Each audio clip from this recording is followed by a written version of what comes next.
What's up guys, welcome back to Static Works. Today we're going to be finally sanding my E30, and that's something that I've been wanting to do for a while, ever since I got the quarter panel. Now that I have the correct stuff and I am getting some help from my cousin.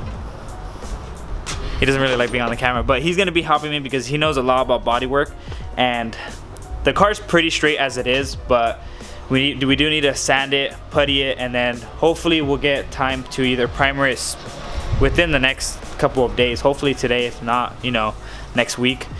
But we have all of that. So we have putty, we have sandpaper, blocks, and we're gonna be talking about all of those and showing you guys what they do and how to sand it. And we have the primer too. So pretty much the only thing we don't have is the paint and the clear, and I'm not going to be telling you guys what color I'm going to be painting because it's going to be a secret. You guys can comment down below your guesses. But pink for sure, Doug. This is how the car looks right now. It's still the same. Ben's just removing all of the trim just so we can start sanding it, but I really haven't done anything to it as of yet. It's still missing 2 windows and I still have this covering it, but it's been under the tarp, so it's not really that big of a deal. But now that we're finally gonna be preparing it, we could just rip all this stuff off, and hopefully I don't need to get any new trim pieces, just because we're probably gonna rip some. Just clips. We fucked up clips? Yeah. Fuck it. Looking at the body, it's pretty straight. There is some dents that are circled that we need to take out. This is probably gonna be the straightest part of the car, which is the new quarter panel. I did get black primer just because if you ever want to go a dark color. Is it always recommended to go black? Yeah, it covers quicker with base coat. Okay. Block it with 150, then primer it, then block it with 220, primer it, and then block it with 320 and I believe 600, and then paint. Fuck, bro, it's gonna be nutty. So what do we have to take off? Like this shit right here, everything? All the moldings, all this, the chromes. Just sand it down, and so we don't spray guide coat on them, and then.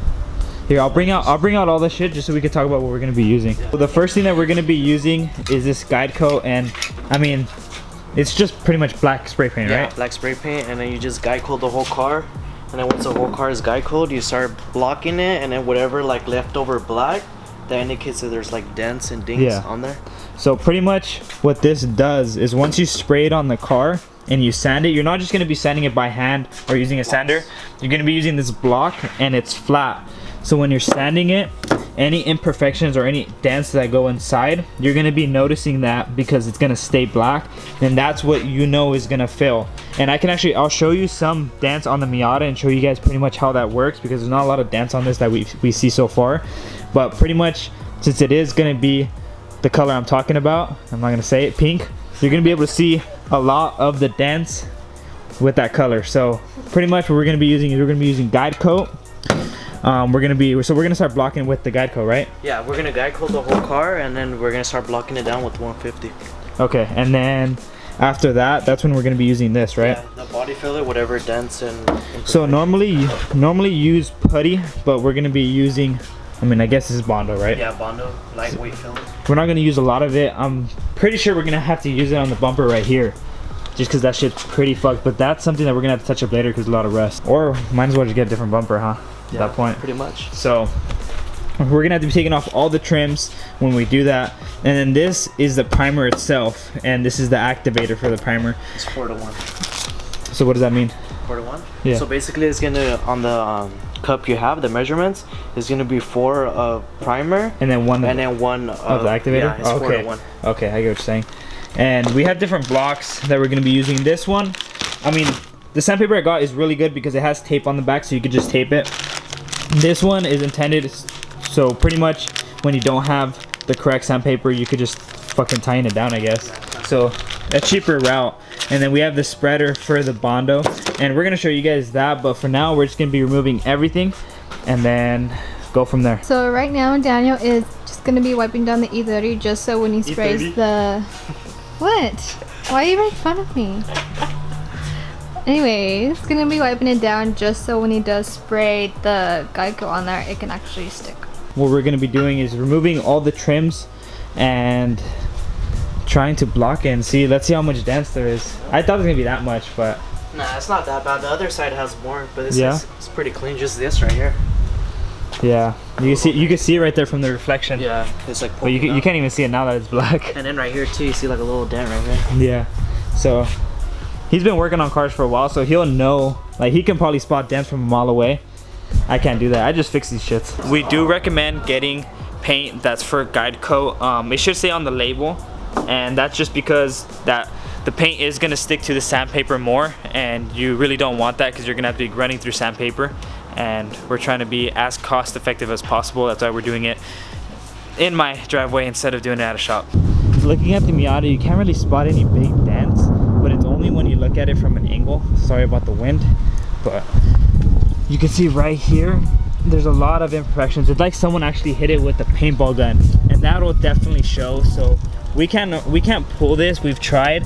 So if we ever decide to paint it or go like a dark color to wrap, then we're gonna have to pretty much sand it down and then put putty on it or bondo, and that really sucks. But I mean, it's not too much where it's literally gonna crack, but this is what we're talking about when it comes to blocking. So this car would be more of a pain in the ass, even though it is smaller, and good thing my car is pretty straight. That's really good news that we're not gonna have to be putting a lot of putty, because that means when we paint it, we're not going to be able to see a lot of dents with the new paint, because this is all flat. All the clear coat on this paint is gone. We just sanded this top portion, but you can see this stayed, this little black mark. So that means there's a dent, even if you can't fucking see it.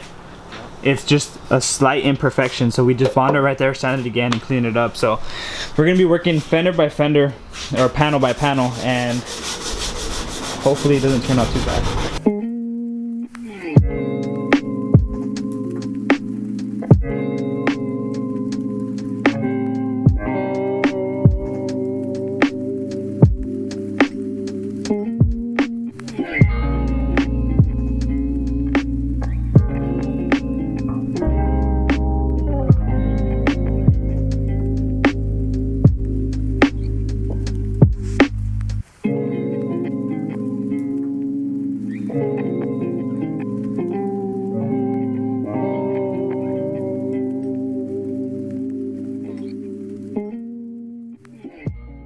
It's been about 30 minutes and all four of us have been able to knock out a lot, and pretty much this whole side is done.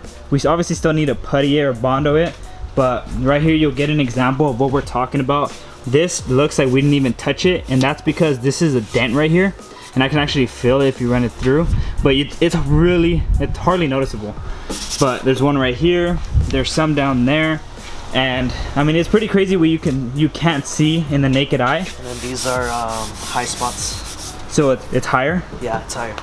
And we're obviously gonna have to cover this rust spot. Yeah, well this we'll clean it up, and then we'll have to hammer it down a little bit and then just put some body filler. All this end of the trunk had rust, so I was just sanding it down pretty much to bare metal, just to get rid of that. Just throw like a little edge. Do you need to sand the back part over here? We have the grill out now. We just have to figure out how to take off the kidney grills. But I mean, the hardest part was removing the lights, just because there was these little weird attachments, as you can see right there. And then you just have to twist them off and it'll pop out. Clean it up. Okay, ready?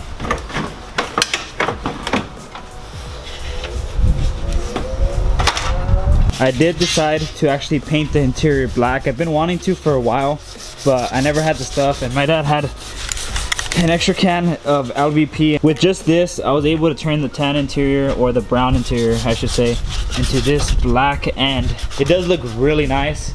This is the original color. Can't really tell just because of the lighting. Oh, there you go. So you can see that. This seat is obviously going to be replaced with the bride seat.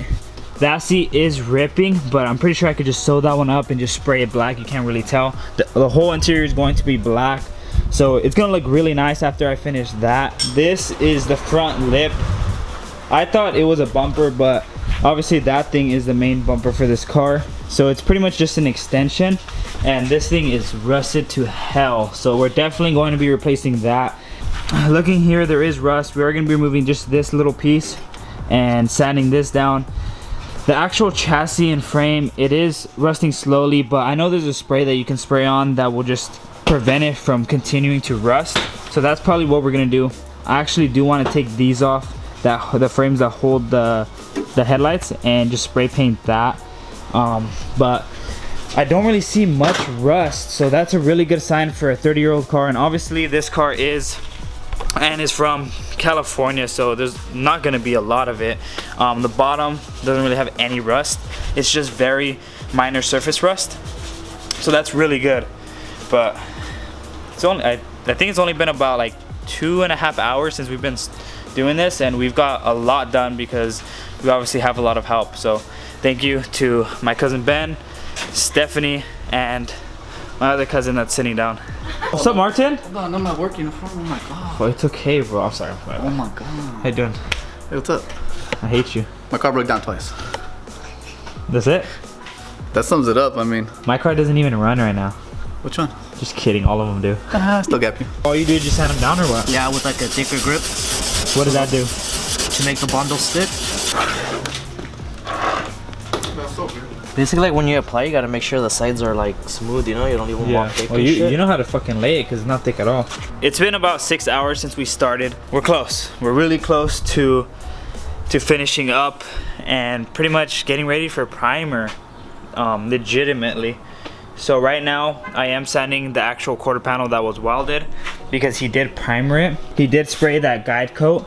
So right now I'm just cleaning it up, and as you can see, it is really fucking straight. There's no issues, and I'm all fucking dirty now.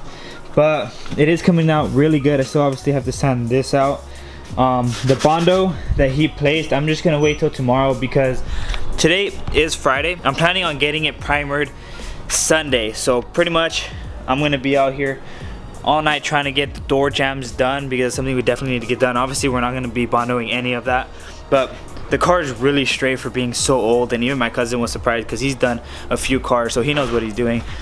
And we're pretty much just gonna be sanding down what we need to and getting it all ready. I'm really glad we were able to get it done, pretty much everything in a day. So shout out to Stephanie and Ben for helping me out because it probably would have taken me weeks to finish it by myself. Martin doing all the work. And Martin doing all the work. This is probably the biggest thing I've ever done when it comes to building a car.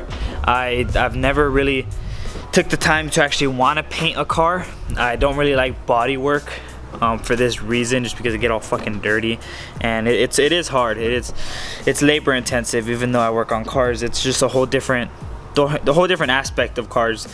And starting from the bottom on a project car, obviously this isn't just a shell. Starting from the bottom and trying to do it the right way, it is time consuming. I know I could probably just take everything out, strip everything, and paint the whole chassis, but that's something that it's not worth it to me right now. I'm not even gonna paint the engine bay because I'm not gonna pull the motor yet, or even the front radiator support, and all that's gonna be covered obviously. But once we pull the motor, that's when we're gonna be spraying it, because I do want to spray the engine bay, probably a different color, like a metallic. We're going to be installing coilovers on this thing, and it's gonna be primered already, so that's really good. So it's gonna be a single color. It's not gonna look ugly like this, so we can finally get a good thumbnail.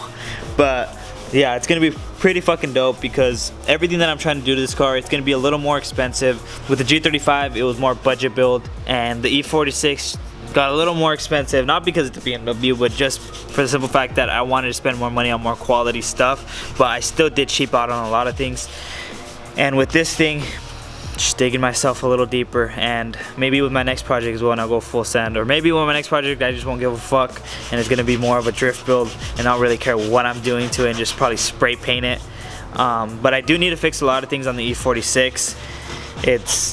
It does have some things wrong with it, and if I'm trying to make it a daily for now, I do need to fix those things. The CCV system's pretty fucked up. Even though I replaced it, it's still smoking.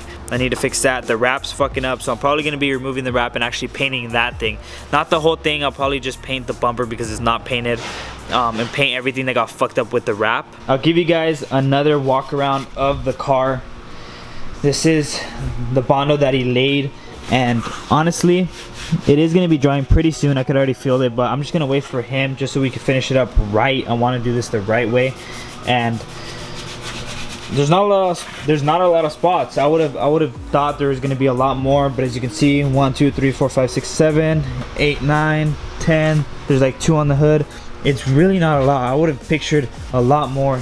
This obviously saved us a lot of work because it's already done, but even on this door there's only 3 big spots there, so we should be able to get this done. And then right here we just need to sand this down, which Martin's already doing, so shout out to Martin. So this is probably where I'm gonna leave off. On that note, hope you guys enjoyed this video. Hope you guys like what I'm doing. Comment down below if you guys have any ideas of what I should do next, and we'll see you guys in the next one.